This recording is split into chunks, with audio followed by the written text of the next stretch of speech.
So I'm going to get us rolling here and just welcome everybody to our second TECX meeting, Tribal Energy and Climate Exchange. We're really excited for a great group and a great discussion today. And I'll pass it over. So I'm Josh Simmons with Prosper Sustainably.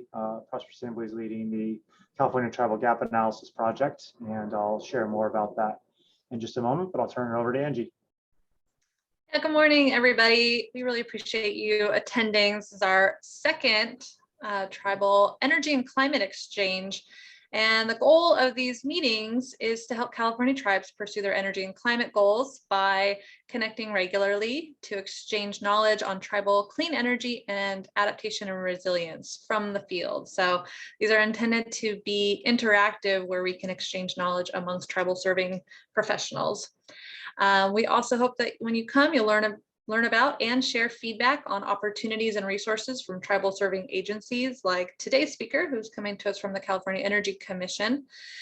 And we encourage participation from part of it is we're hoping to encourage you to participate in the California Tribal Gaps Analysis to inform future opportunities, and Josh is going to talk about that next. So just another quick appeal for folks to introduce themselves here up front. If you can share your webcam, if you're comfortable doing that, that would be great.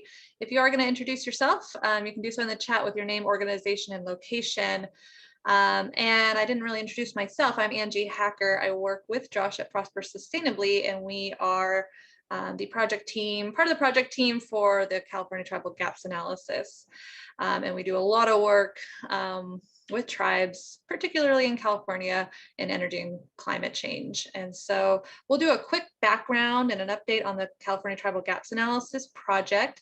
And then we're going to give some time for folks to do some roundtable announcements and discussions. So generally, any opportunities or questions that you have for the group that you want to share, there's a little time to do that. We'll do that every time we meet. And it gives us a chance to kind of highlight some things that may be interesting for you, some opportunities.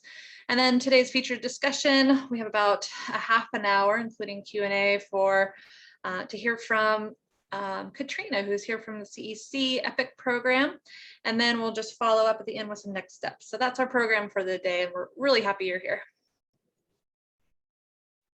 Thanks, Angie. Thanks, everybody, for joining us today. So just a quick update and a little brief overview. If you haven't heard the spiel before, I think many of you have. But so this effort and the TECX meetings are being funded as part of the California Tribal Gap Analysis Project, which is funded by the California Energy Commission and being administered by Strategic Growth Council. We are leading, Prosper Sustainability is leading with a variety of partners I'll mention in a moment, but the primary goals of this project are to identify tribes' priorities, needs, and barriers in the areas of clean energy and climate change adaptation and resilience. And through the analysis and identification of these needs and priorities, we'll be providing recommendations for future state programs, funding, technical assistance, and other recommendations to overcome barriers to address tribes' needs, climate and clean energy needs. So this study and this project, we primarily informed and shaped by tribal input. So, we really are making an appeal as much as we can to get as many tribes to participate in the questionnaire this summer as possible. We want to ensure that your tribe's needs and priorities are captured to inform future state investments and to help work with the state to overcome any barriers that are preventing tribes from achieving their goals or addressing their needs. And we also want to emphasize that we are developing a database of existing funding and other opportunities for tribes that will be made available for those to complete the questionnaire. So right now we have a list of over 70 different funding opportunities, including those from some of the speakers we're having show up at some of these TECX meetings. And so, that I think that's something hopefully will be very beneficial to you as well and your tribe. And then so the final report for this project is expected to be released in the spring, and there'll be a draft for all of you to review. So I do encourage you to either email me or go to caltribalgapanalysis.org and register if you haven't already. Questionnaires have been sent to over 70 tribes already. So hopefully those all got to the intended recipients. We have had many tribes have already completed their questionnaires. And so, please follow up if you have not received a questionnaire. And again, we just really are hoping that you'll participate. And our other partners are GC Green. I believe we have Rick on the line here Dustin Jolly and Our Energy, Shastagon and SGC Consulting, and then UCLA is going to be performing our data analysis for this project.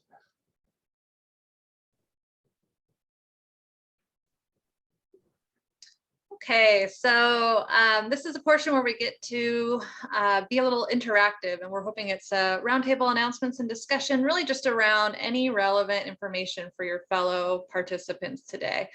And so our rules are generally, if you can keep it brief, just because we need to move on to our discussion too. We discourage business advertising, but we're really just looking for folks to share information that could help tribes pursue their energy and climate goals. There on the right, that's just a quick cut and paste of our most recent email that we've sent out, which always includes resources and opportunities that we continue to compile and gather that are timely, that we think you'll benefit from knowing about. And so you can always go back to the emails. This is not super legible, but a couple of new things that have popped up. There's going to be an update to the Tribal Climate Adaptation Guidebook from the Oregon Climate Change Research Institute. I just spoke to them recently, and they're going to be looking for folks to provide some feedback on their initial draft. So that's something that they're asking for. Folks probably know that the end of this week is when the Cal EPA grants are due for the environmental justice grants. So perhaps you're working on that. I also wanted to mention, it's not up here now. I'm going to send it right now. Folks might have seen, and I haven't gotten to dive into these opportunities yet, but there's the Department of Commerce's EDA, Environmental Development Agency Authority, is offering its Build Back Better Regional Challenge. So there's some grants, EDA grants available as well. And I think if you're kind of tracking some of these funding opportunities, you might be hearing about how much money is starting to flow through FEMA as well for hazard mitigation planning. And most recently, they've announced that they're going to offer the solicitation for the BRIC program pretty soon. I'm going to send a link to that as well in the chat. But I wanted to just also leave it open for anybody to just share verbally anything that you're aware of that you want to make sure other tribes in California know about. And it could be events, capacity building opportunities, funding, whatever you think. Josh, have you seen anything come through? I've not seen anything come through yet. I don't know if Rick is starting to she has a hi Angie. I don't know if he's sharing an announcement. Rick, I know that you and Liz were participating in that microgrids related workshop or the whole week-long thing. Is there any follow-up information that people can access from that? Sorry to put you on the spot, but I know that I did send that around to others in advance and there was some interest. Well, I'd say the one thing just to share with people, that was actually a presentation as part of Veterans Advanced Energy Week, with Native veterans being a good size of components of that particular presentation. Unfortunately, because of COVID concerns, we weren't able to do the site visit over at Miramar, but we will be rescheduling that for later. And we had invited a number of tribal leaders over to see the bases microgrid to get some ideas and inspiration from that. One of the follow-up items that I will make available, there is a 501c3 nonprofit that's specializing in both Native and Native veteran training for IT and cybersecurity surrounding development of microgrids. That's one of the key components. So we'll try to make that available. And then additionally, there are opportunities for workforce development for microgrid operations and maintenance that's available through an affiliate associated with Arizona State University that's done both military training and then also training Navajo Nation and other tribes. Great, thanks, Rick. Rick, can you throw your email address in the chat too, so that anybody who wants to, I think, particularly, they'll be interested in maybe even touring the microgrid at Miramar Air Force Base, just so they're kind of in the loop and can get more information on when that's available. That'd be helpful if you can do that. I'll do that and also put a link out to the Evite that was put together for that, so you can get on the waiting list, so that if you're interested, once that gets cleared again for COVID, we can reach back out to you. Perfect. Thank you for that. And then Sally, I'm gonna, see if you want to share. I know we spoke yesterday, but for the tribes that are up in Lake County, I'm not sure, if there are any other tribes on, but do you want to share a bit more about what you're starting, so at least other tribes are aware? Maybe you already reached out to them. Oh, okay. Thanks, Josh. Yes, my background, I served on tribal council for Middletown Rancheria for 8 years as a tribal council treasurer and another 8 years as the vice chairwoman, and recently have semi-retired. So I'm doing a lot of volunteer work with not only with the tribe, but with the Lake County local government. And just doing some of that volunteer work, I've realized that Lake County does not have a climate action group in our area. So I've kind of taken on that organizing and putting a group together. So we had our third meeting last night, and we are growing slowly but surely. And there's a lot of passionate folks that are very passionate about climate change and the impacts from climate change. And a lot of tribal folks were in that meeting last night. So I was really happy about that. And yeah, I'm hoping that our group will not only be local community activists, but also tribes, because in our county here in Lake County, we have actually 7 tribal nations that are in our county. So it's kind of unique. Well, I don't know. I shouldn't say unique, because I'm sure the San Diego area is the same way. But yeah, we have a lot of tribal interest too. So I'm really looking forward to working with the tribes. I know a lot of the folks, in the local tribes because of my experience on tribal council. So it's pretty exciting. So if you guys could spread the word, I'll put our email address in the chat. And if anybody has any ideas on, what we can be doing, and as far as organization, we're brand new. We're still trying to decide if, how we're going to organize, if we're going to be a 501c3 or a 501c4 and that kind of thing. And we're also interviewing different organizations, national organizations, such as the 350.org, or Sierra Club has a group called the Climate Protectors, which we're kind of leaning that way. But any information that you guys could share with us would be greatly appreciated. And I really appreciated your time yesterday, Josh. It was very helpful talking with you, and I'm looking forward to having a conversation with Angie as well.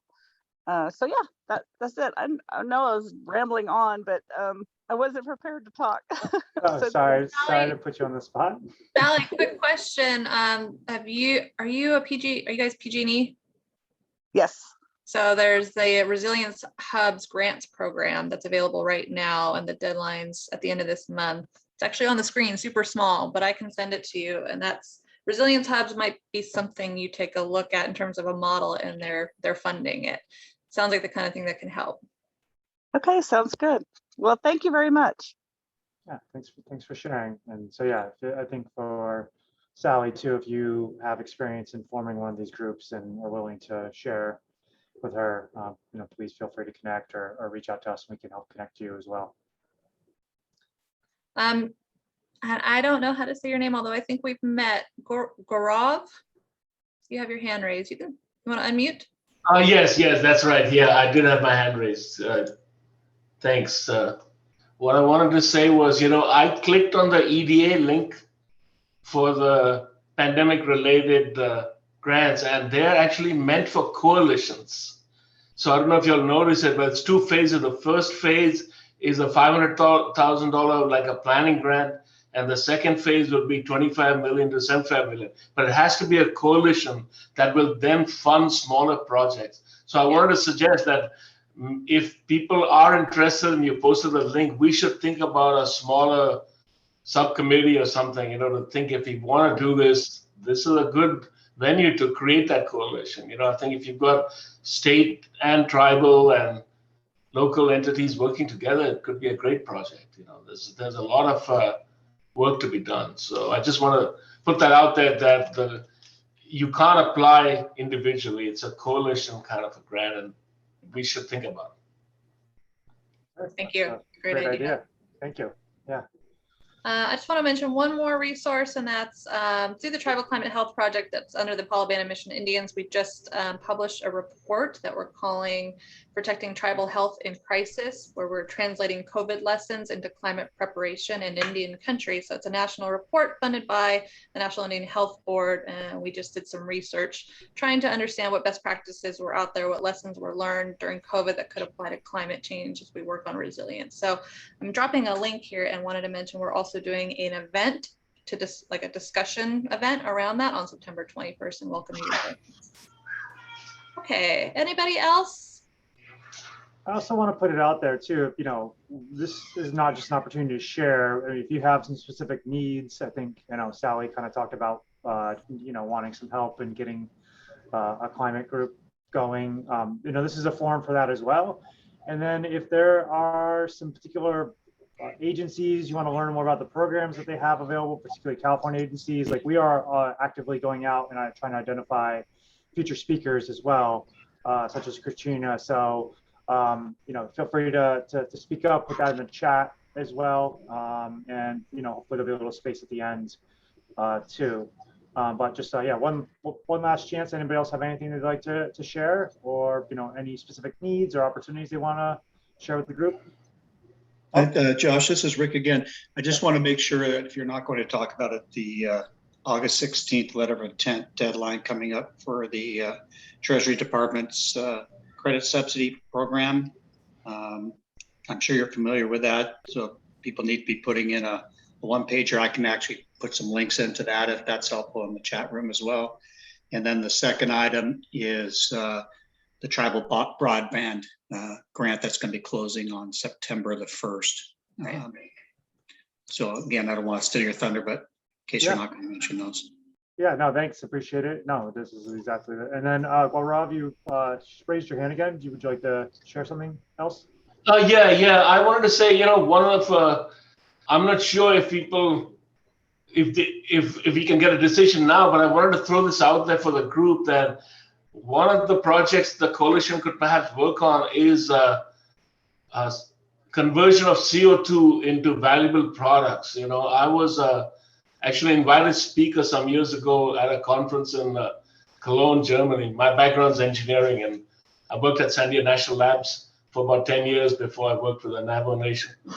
I've moved to California recently. My sons are here. They're both physicists. They're both members of the Navajo Nation. So I really enjoy working with Tribe. But what I want to point out is that there are technologies out there to take CO2 and convert it into products, you know, like insulation, furniture. There's a whole range of products out there, chemicals. So this conference was on CO2 as a feedstock.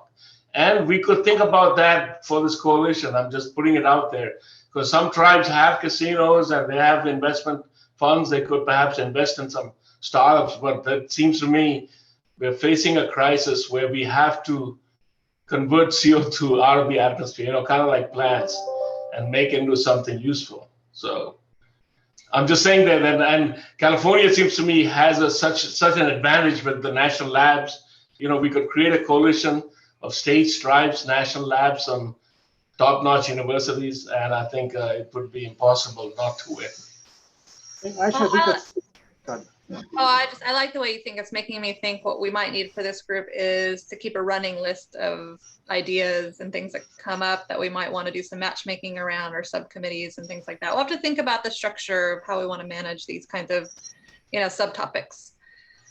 But thank you. And I think that's actually, well, one last thing too is, you know, this is relevant to all tribes, you know, even beyond California, with the Tribal Lands and Environment Forum is coming up, I believe starts next week. So I know it's gonna be virtual, and I believe it's free to participate as well. So definitely I'll drop a link for that in there. But I think what Rob, you're talking about might be a good segue into Katrina and her presentation for the EPIC funding, because I think, you know, that's what types of projects that EPIC is looking to fund. I'll do a brief intro for you, Katrina. I got your bio here from the other session. So Katrina is part of the CEC's California Energy Commission's Energy Research and Development Division, and she leads a team that develops technology scale-up and outreach initiatives to accelerate a just transition to a clean energy future. She and her team oversee the CEC's design-build competitions to transform underserved neighborhoods into some of the most technologically advanced clean energy communities in the world. She has extensive knowledge of a broad range of clean energy technologies, having conducted energy assessments and laboratory performance testing and evaluation of emerging clean energy technologies in a previous role as a senior engineer for PG&E. She serves as the lead for the energy equity initiatives and acts as assistant tribal liaison for CEC research programs. And she's committed to bringing together diverse stakeholders to address the multifaceted challenges of achieving a resilient and regenerative society. So Katrina, I'm gonna make you a presenter. So I assume you have some slides you'd like to share. I'll just make you a co-host actually. Thanks, Josh. I think I'll shorten my bio for next round. Thanks a lot. All right, so I'm gonna,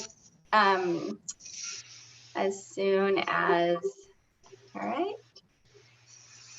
So did you want to stop screen? I can just stop your screen sharing. Give me 1 second. Okay. You guys see my screen okay? I do not, let's see. Yes. Okay, great. Okay, so Josh gave an introduction. So I'm here really just to talk about some of the CEC's research and development projects and programs, and also how we've been working with tribes and how we look to work with tribes in the future. And hopefully some of you will reach out to me after this event and kind of continue this conversation. So go ahead and move into the presentation.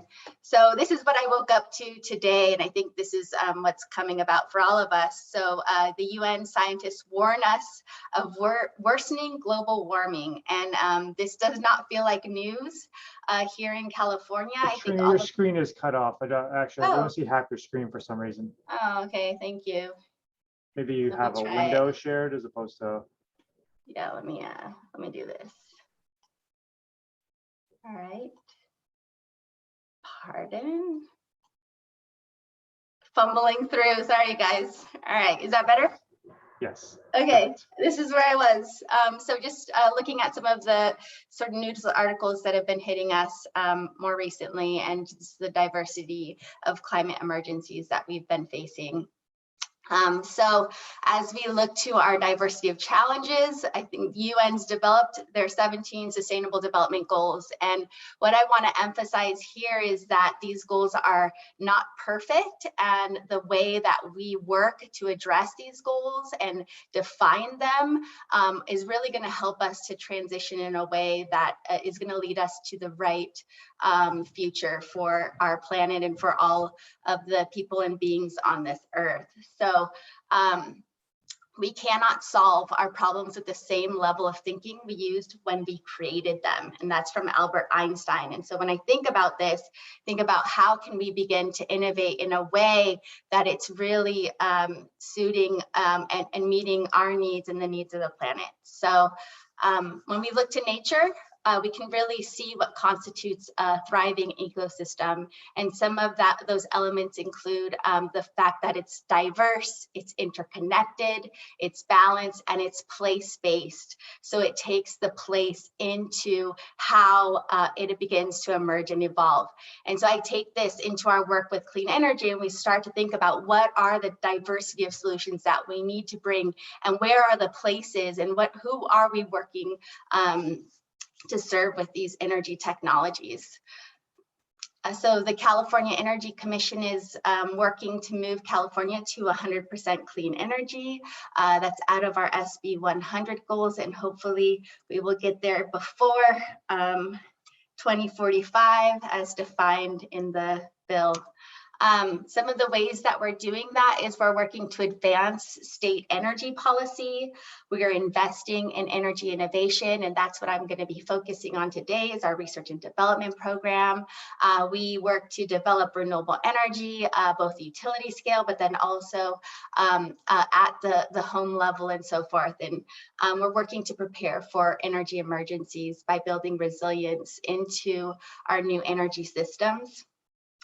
Energy efficiency has been one of the ways that California has really supported our energy infrastructure by reducing energy use overall. And so we're going to continue to do that and hopefully use less and less energy as we go forward.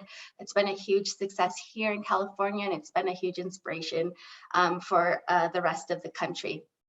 We're also working to electrify our transportation, and part of that also goes into overseeing our energy infrastructure. We also work to collaborate with other governments, also why I'm here today. We're not alone in state agencies and organizations that work in the space of energy and cleaning our up our emissions. So I'm just going to highlight here the California Public Utilities Commission. I'm going to highlight an opportunity at the end of our presentation today to engage with them.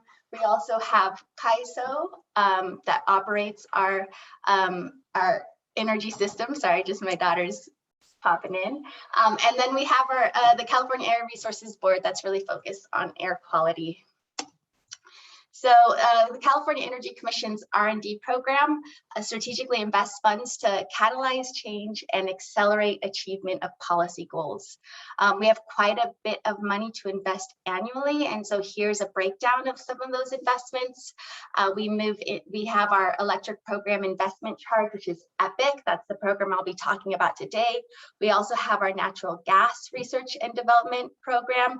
That natural gas program is focusing on the transition away from natural gas. And so that means how do we clean the infrastructure that we have now, and then how do we move towards new technologies and move away from our gas infrastructure and move towards electrification. Not now, Camila. Sorry. All right, and we're also researching hydrogen through that program. Also going to highlight our food production investment program that supports food processors in transitioning to decarbonize their systems.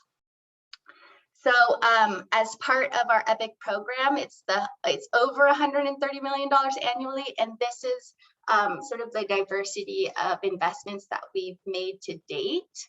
I'm just going to highlight a few. So we've invested $106 million into resilience and safety. We've invested $170 million into building decarbonization, and transportation electrification is $33 million invested. Remember, this is research and development, so there's a lot more money getting applied to transportation electrification at the CEC, but it's a different division that does that, and that's our fuels and transportation division. And they're really supporting deployment of existing commercialized technologies. We're focused on advancing new technologies that have not hit the market yet. We're really trying to get those groundbreaking technologies that can have a really huge impact and transform the way that we're doing things almost entirely. So it's could be somewhat of a disruptor, but I think that the reality is that we're going to be continuing to build a network of systems that are going to work together and build more resilience overall. Okay, so wanted to dive into our EPIC tribal projects. And so these are projects that we work in partnership with California Native American tribes. I will say that is just the beginning. So we're just getting started in really focusing and moving towards investments with tribes. We've created tribal carve-outs. So we'll have specific groups, for example, that are dedicated specifically to tribes for grant funding opportunities. But then you're also welcome to apply to any of our grant funding opportunities and encouraged to do so. And as assistant tribal liaison, I work with Tom Gates. He's really our tribal liaison, and he's someone that I go to consult with over and over, and he supports us. And what I do really is I'm a bridge between his work and the energy research and development division, because my background is really in technology and I'm only getting started in working with tribes, and it's so complex, and I just welcome any input and suggestions that you guys have for me as I begin to move more and more into this work. And I hope to bring some of my knowledge in the space of energy to support tribes going forward. So these are some of our investments. We've invested over $21 million to projects with tribes.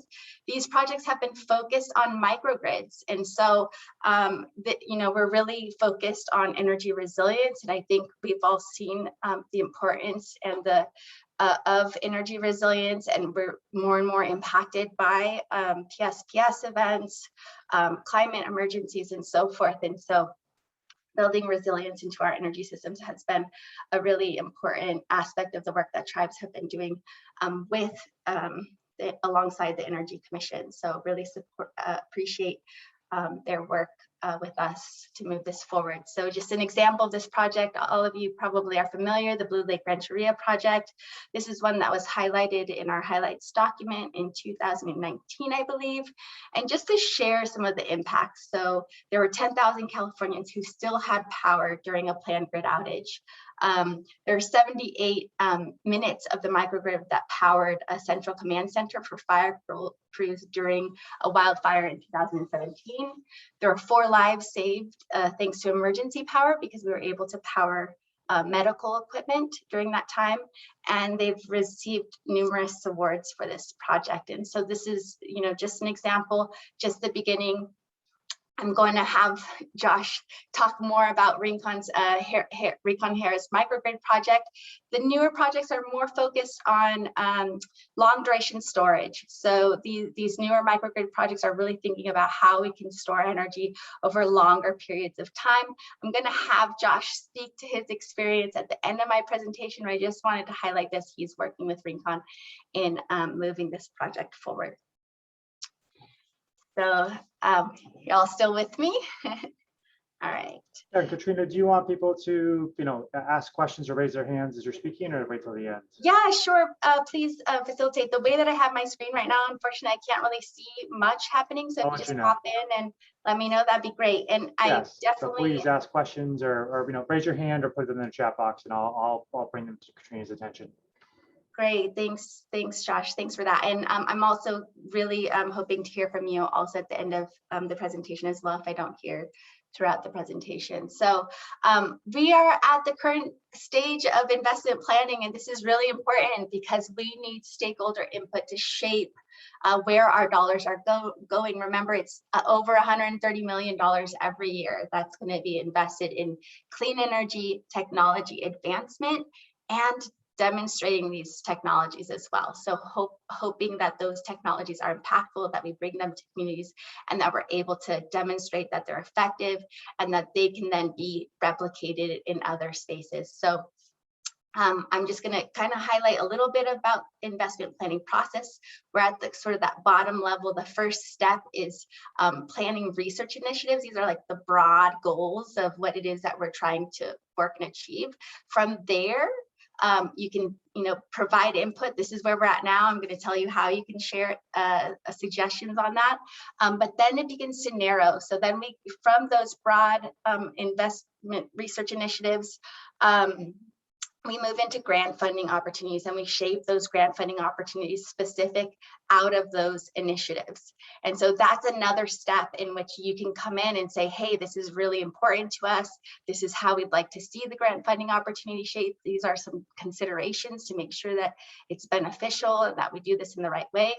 And then the third step I like to say is also where you're providing stakeholder input, because when you go in and you propose a project and you shape and you submit a project application, this is also where you're shaping where our EPIC investments go. So you're defining how those dollars get used, how they get spent, how we do projects and how we do them right, and where the money should go. So to me, there's those 3 steps of stakeholder input.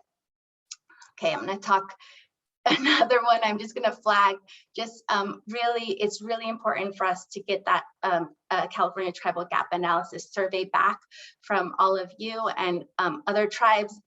because this is going to help us to inform our state energy and climate programs going forward beyond EPIC, but also to inform EPIC directly. And so please do fill that out. It's really important and critical that we hear from you.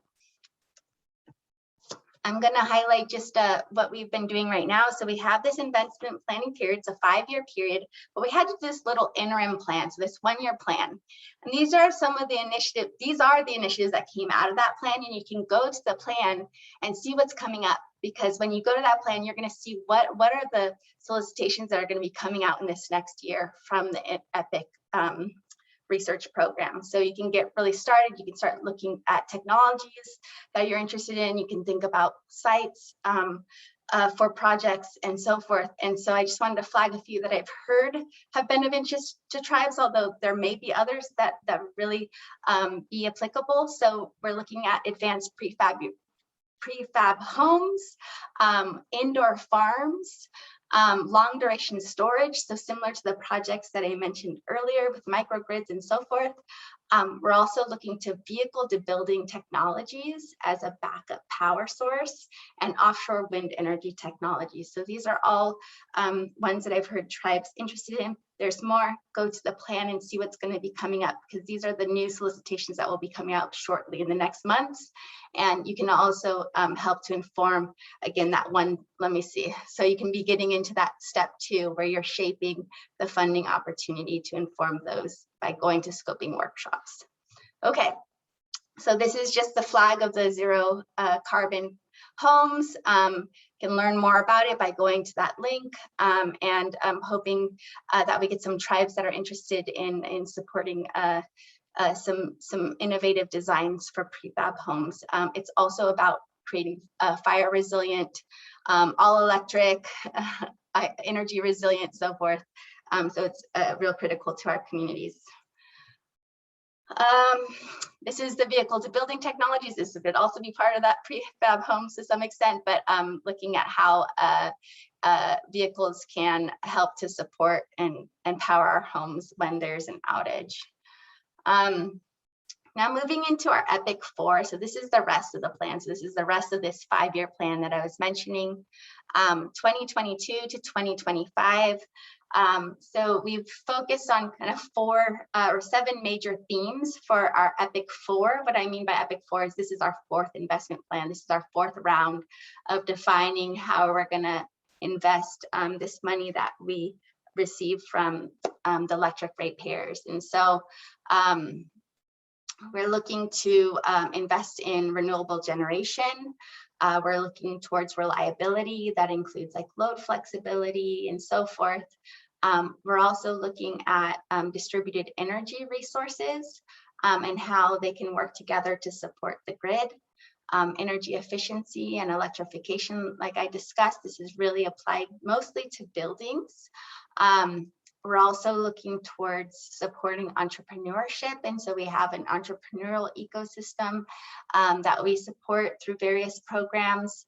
And then we're also looking to adjust transition. So how do we support an equitable zero carbon energy system that's resilient and to climate impacts.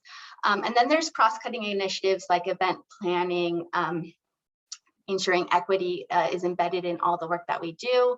And so you can go to all of the EPIC 4 information. I don't have time to go over all of it today and really kind of step through what each of those initiatives are that fit into these themes. You can ask me questions towards the end. I might know them off, some of them off the top of my head, but really you're going to want to go back to this link that I provided here, which there's over I want to say over 40 initiatives, but it may be under 40, just around that point. So go ahead and go to that link and learn more about them. The questions for comments. So when you go to see what we've kind of outlined for EPIC 4, these are the questions that we're looking for comment to be submitted by August 18th. You can, through the comments, you can suggest, what are some of the projects that you guys have been interested in? What are some of the technologies that you think are important that we focus on? are any of the initiatives something we should really emphasize and put more dollars into because you think it's going to have the most impact, it's the most important to you? And then also, how can we work better with tribes? I think is going to be something that's really important and critical for our team to continue to hear. Okay, so this is how you submit, just a little bit more information on that. I think Josh is going to be sharing these slides later, I believe, on the website. I'm not certain. Is that right, Josh? Yeah, we'll post them. Okay, great. And so these are some of the links to how to submit, but then you can also sign up to receive ongoing announcements. All right, and then these are sort of ways to get involved. And to kind of continue to be involved or to shape or begin developing projects. So what we found with EPIC projects is that it's really important to have strategic partnerships and working with the folks that are, that can help you move projects forward and getting on board, engaged with them early on.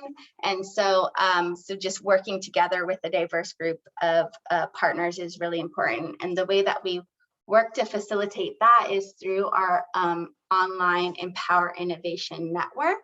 The Empower Innovation Network has lists of funding opportunities, but it also has a network of technology developers, organizations, tribes, local government organizations, others that are interested in advancing clean energy technologies. And so you can begin to find others that are interested in funding opportunities, and you can connect with them through that platform. And you can say, hey, I'm really interested in learning about, vehicle to building technology developers. And you can search that through Empower Innovation Net. If you're curious about how to set up a profile and how to you also maybe represent your tribe on the Power Innovation page as an organization that's interested in projects, reach out to me afterwards. I'm happy to provide a demo of the website and help you consider setting up a profile so others can connect with you. Okay, so we are also, as part of that website, creating a call for places. And so there's a page on Empower Innovation Network where you can highlight a site, a project site. Say you're looking for a particular project to develop, you're looking for a microgrid or I heard a resilience center. You can actually say, we've got a site and we want to demonstrate these types of technologies. We want to develop this site into a resilience center and we're looking for partners. And so you can highlight your place there. This is a new feature. We are just starting to work on getting out the call for places, but this is kind of an early call to all of you to get on the directory. If you're interested, again, I can help you do that. I also want to highlight that the CPUC has their Distributed Energy Resources Action Plan, and they're seeking input. So how do we go and integrate all of these distributed energy resources like smart appliances, our electric car, our battery storage, and so forth? How do we bring them all together and work with the generation, the energy generation on the other side, so that we can support 100% renewables as our clean energy mix? And not rely on any fossil fuel energy. So distributed energy resources are extremely important in enabling us to do that effectively, because we only have sun at a certain time and we only have wind at a certain time, and we've got to do a good job of managing how we use our energy. So they're going to be they have a workshop on August 26th at 9 a.m. and they're encouraging tribes to attend. They also have a tribal consultation session planned for September in 2022. And there's not a date selected that I am aware of, but you can also request a tribal consultation with Commissioner Hook, and also Tribal Advisor Ken Holbrook can help you to coordinate that, or Chief of Staff Puneet. Okay, let's go ahead. And one other opportunity that I wanted to highlight is coming out of our Fuels and Transportation Division. Again, this is not my work, but Larry Riera, he's the contact for this, and they're going to be developing a workforce pilot for zero emission vehicles. And so it's going to be everything from charging infrastructure, how to bring how to advance electrification of vehicles. And so I'm reaching out to them to learn about it. There was a past workshop. The solicitation should be out very soon. So look for that if you're interested in workforce development in the area of fuels or in the area of transportation. Okay, and with that, I'm going to open it up to Josh and see if he wants to share a little bit about his project with Rincon. And I just want to make sure that there is an opportunity for people to ask questions before I share a little bit of an overview. But you know, we've had a pretty active chat box. Some other questions we've kind of addressed already, but I want to, you know, and I can, you know, with the remaining time, I can share a little more about the Rincon project. But feel free to raise your hand, enter something in the chat box. You know, Katrina has some questions up here. Do you have any suggestions for clean energy projects, technologies, issues, priorities? Do you have suggestions on how we can seek greater tribal input? Or do you have suggestions for others interested in working with tribes on projects? I'll just say, and I've shared this with you, Katrina, before. Well, I guess what I'm hearing a lot from tribes is biomass keeps coming up as something they would like to see be funded, and I think that you know, that's been presented at various kind of forums and conferences. So I believe that's hopefully coming through loud and clear. One of my suggestions in working on these types of projects too with tribes is that I would like to see something that's more open, that more, you know, more flexible in the technological approaches. That so instead of saying, you know, just long duration storage, it's more of, you know, how can you get to a net zero community through a variety of technologies or a variety of approaches that maybe are cross-cutting, that are not just renewable energy or energy storage, but may incorporate energy efficiency and electric vehicles. So, you know, all within the realm of what CEC has within its scope, and just, you know, more freedom and flexibility to really, I guess, take more of a sustainable communities approach to things as well.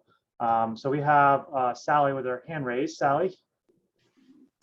Yeah, I just wanted to make a comment and just an observation. Just from my experience, you know, being on our tribal council for so long with Middletown Rancheria, and it just seems like an obstacle that has been pretty consistent for our tribe. We're a small tribe up in Northern California, and we don't have a lot of resources. We don't have a big staff, and it just seems like the biggest obstacle that we have is just getting grant writers to write these grants for us. And I really appreciate all of the links that you're posting in the chat, especially the technical assistance links, because I know for us, it's always a challenge to try and, you know, yeah, we see all this money that's available, but how do we get it? And I think, I don't know, I kind of think, you know, we're not unique. I mean, I'm sure there's other tribes that are having the same problems. And my hat, oh my gosh, Blue Lake Rancheria is like, you know, I wish we could be more like Blue Lake, because they've been so successful in a lot of the projects that they've had. And I know Jana's been a speaker at several webinars and workshops that I've attended. And I don't know, I just wanted to kind of just throw it out there that it just seems like that's always a problem for us, is just utilizing all of the opportunities that are out there. I think what you're saying, Sally, is right in line with what the state of California, at least, and I think to some extent the federal government has figured out, that the capacity to get the money is a huge obstacle. And I would say keep your eye on the Strategic Growth Council, who seems to really be trying to tackle this issue better and better for tribes. And that's who's the lead agency on the California Tribal Gaps Analysis too, which I think will help inform future opportunities like that. Yeah, and I would also, you know, concerns like that, to the extent too that you can participate in Middletown Rancheria's response in the gap analysis, you know, those are the types of recommendations we want to be able to highlight in the gap analysis reports. And, you know, I'm in the space of being a grant writer for Tribes, which is, we'll talk about that project in a moment for Rincon as well. But yeah, it's a huge barrier and obstacle, and it's a significant lift for these types of projects to be able to get them off the ground. It's not just a grant writer, but you need people with the technical expertise that can rally, that can put together a project in sometimes relatively short order. But thank you for that feedback. Well, can we ask Katrina a follow-up on that? Does EPIC provide any support in that way yet? Yeah, so let me just let you guys know where we're at. We know this, we understand this, and we want to better support tribes in applying in various tribes, right? So bringing forth people that have not necessarily participated in our program. I think it's easier once you've sort of navigated this once to do it again. And that applies to all other grant programs as well. And so seeding that first project is really, it's really tough. And so technical assistance program, really important. We've submitted quite a few recommendations to provide greater technical assistance. Unfortunately, the way that the legislation was written for EPIC, there's not really space for technical assistance within our program, but we're trying to do it as an agency. There's also SB 99, and I want to flag SB 99. SB 99 is really thinking about technical assistance for local governments and tribes in designing energy systems. And so just following that, it was approved, but who knows if it's going to make it through the governor's chopping block.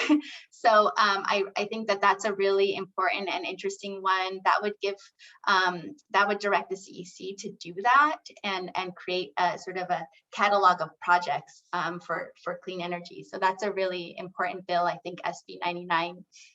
And I also just want to say that we want to hear from you also, and it's really important that those comments get into the docket for EPIC. So please add that in. The more that we hear from it, the more that we have sort of the ability to push for these really necessary resources that we know are important. We want to see other projects throughout the state. I don't know if you saw there was a big concentration of where the projects were located.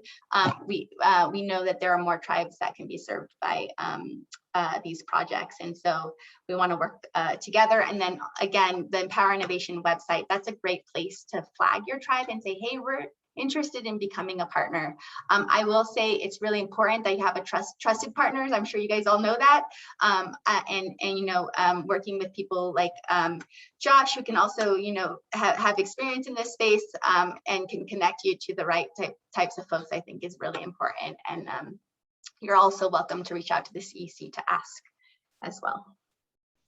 Yeah, and I actually, just in recognition of that need to, for our I think the 5th meeting we're going to have on September 21st, I want to say, is we're actually planning on doing, we're going to get our database kind of further along and be able to, where with the funding resources, and we're going to do a bit of a grant, we're going to turn that into like a bit of a grant writing workshop. So using that time, and I've done a lot of grant writing workshops too, where we're going to provide kind of guidance for anybody participating and being able to identify, evaluate, and prepare for writing these grant opportunities. And sometimes that initial preparation is make it or break it. You have to be prepared. It's an undertaking, and you want to make sure that you're knowing whether or not it's an appropriate one you should be making, and then making sure that you're fully prepared to go the distance on it for one of these types of projects.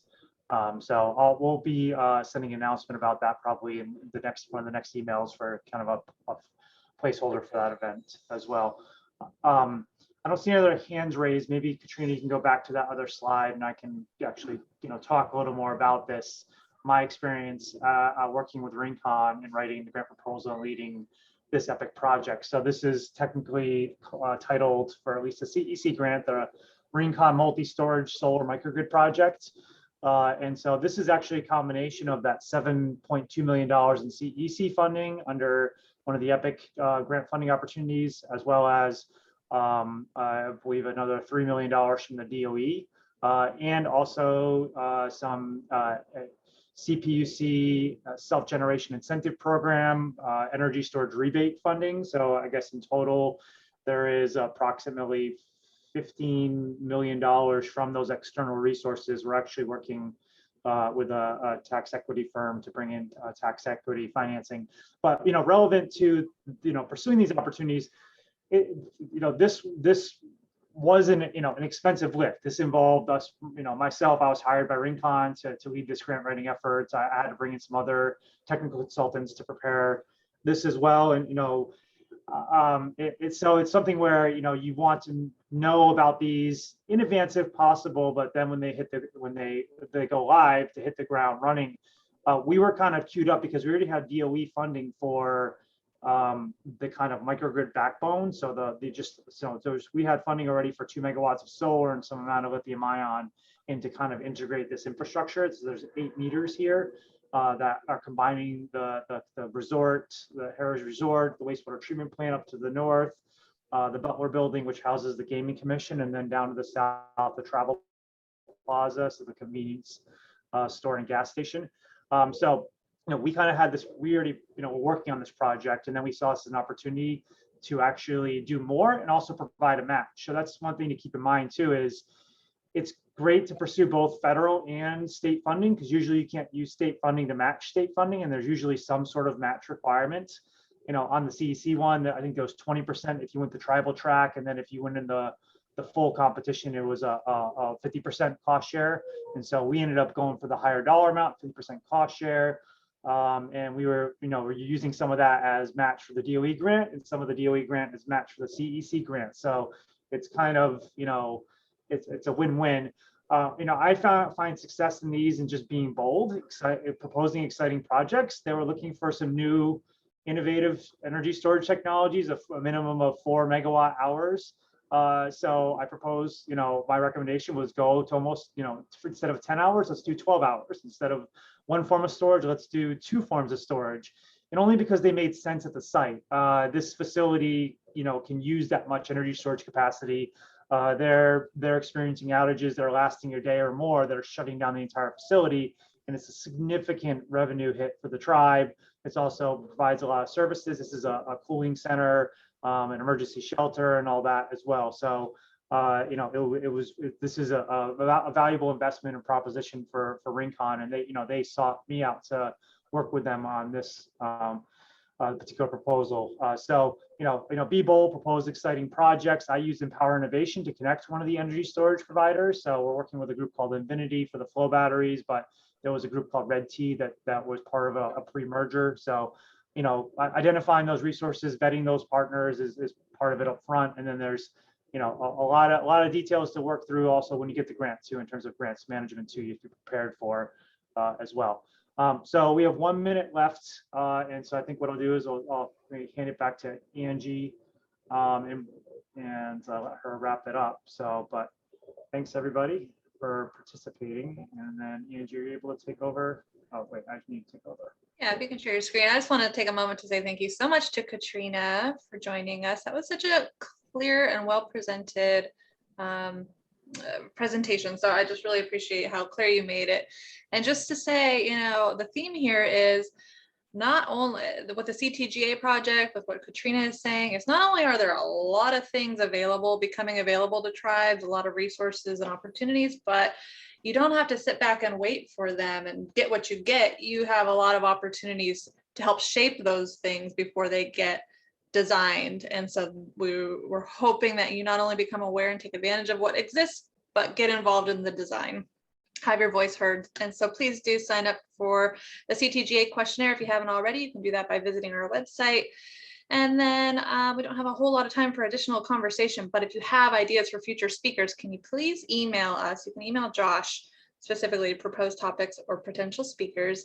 And just to say, we really welcome you to come back next time, August 24th from 10 to 11, and we will see you then. So thank you again for attending today. Great. Thanks, everybody. Have a great day. Thank you.